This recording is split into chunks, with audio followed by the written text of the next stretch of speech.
রঘুনাথপুর তাওহীদ মিশনে ক্লাস 3 তে পড়ি। আল্লাহর কোনো শরীক নেই, এই বিষয়ে আমি আলোচনা করব ইনশাআল্লাহ। রাহমাতু ওয়া নুসাল্লি আলা রাসূলিল কারীম, আম্মা বা'দ, আউযু বিল্লাহি মিনাশ শাইতানির রাজীম, বিসমিল্লাহির রহমানির রহিম। রব্বি জিদনি ইলমা, রব্বি জিদনি ইলমা, রব্বি জিদনি ইলমা, রব্বি ইশরাহ লি সাদরি ওয়া ইয়াসসির লি আমরি ওয়াহলুল উকদাতাম মিন লিসানি ইয়াফকাহু কওলি। কুল হুয়াল্লাহু আহাদ, আল্লাহুস সামাদ, লাম ইয়ালিদ ওয়া লাম ইউলাদ ওয়া লাম ইয়াকুল লাহু কুফুয়ান আহাদ। তিনি আল্লাহ একক, তিনি আল্লাহ স্বয়ং সম্পূর্ণ, তার কোনো সন্তান নেই, তিনিও কারো সন্তান নন, আর তার সমতুল্য কেউ নেই। সূরা 112 আল ইখলাস। মাত্তাখাযাল্লাহু মিন ওয়ালাদিন ওয়া মা কানা মাআহু মিন ইলাহিন ইযা লা যাহাবা কুল্লুন ইলাহিন বিমা খালাকা ওয়া আলা বাইজিম সুবহানাল্লাহি আম্মা ইয়াসিফুন। আল্লাহ কাউকে নিজের সন্তান বানাননি, আর তার সাথে অন্য কোনো ইলাহ নেই।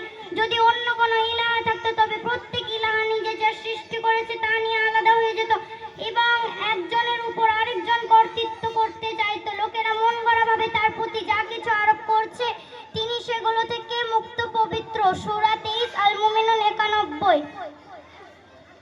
ফাতাল্লাহুল মালিকুল হক, লা ইলাহা ইল্লা হুয়া রাব্বুল আরশিল কারীম। অতএব একমাত্র আল্লাহই প্রকৃত সম্রাট, অতি উঁচু ও মহান। তিনি ছাড়া কোনো কর্তৃত্বকারী নেই, তিনি মর্যাদাশীল আরশের মালিক। সূরা 23 আল মুমিনুন 116। ওয়ামান ইয়াদউ মা'আল্লাহি ইলাহান আখার লা বুরহানা লাহু বিহি ফাইন্নামা হিসাবু ইনদা রাব্বি ইন্নাহু লা ইউফলিহুল কাফিরুন। যে ব্যক্তি আল্লাহর সাথে অন্য কোনো ইলাহকে ডাকবে, যার ইলাহ হওয়ার প্রমাণ তার কাছে নেই, সে ব্যক্তির জেনে রাখা উচিত তার হিসাব নিকাশ তো হবে তার মালিকের কাছে। নিশ্চয় অমান্যকারীরা কখনো সফল হয় না। সূরা 23 আল মুমিনুন 117।